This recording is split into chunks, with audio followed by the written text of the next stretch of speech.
Je suis venu pour la première fois en septembre 2013 et j'ai présenté mon premier rapport au Conseil des droits de l'homme au mois de mars 2014 et mon deuxième rapport en mars 2015. Je compte revenir encore au pays au début 2016 et présenter mon troisième rapport au Conseil des droits de l'homme au mois de mars 2016. Je tiens à rappeler que je ne suis pas fonctionnaire des Nations Unies, mais un avocat colombien, professeur universitaire, défenseur des droits de l'homme,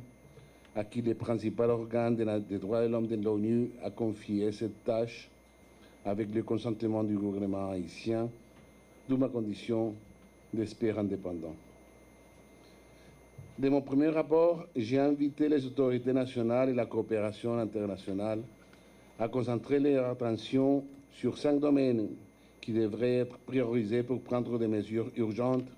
sur des situations extrêmement graves en matière de droits humains. L'analphabétisme, la détention préventive prolongée,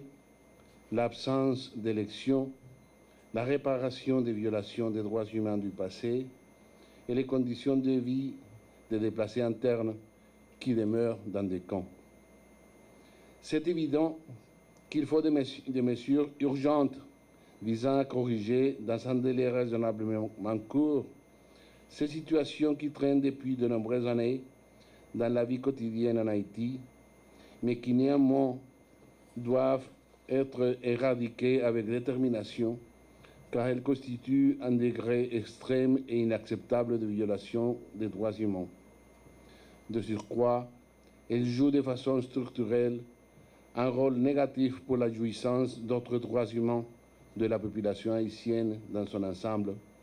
rôle qui doit être résolument désactivé. Cette fois-ci, ma visite s'est concentrée sur les élections, aussi bien que sur la situation des personnes haïtiennes ou d'origine haïtienne déplacées notamment au camp d'Anse-à-Pitre, dans la frontière sud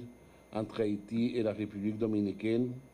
sans pour autant laisser de côté les autres 3 aspects prioritaires relatifs à l'analphabétisme, la détention préventive prolongée et les violations du passé.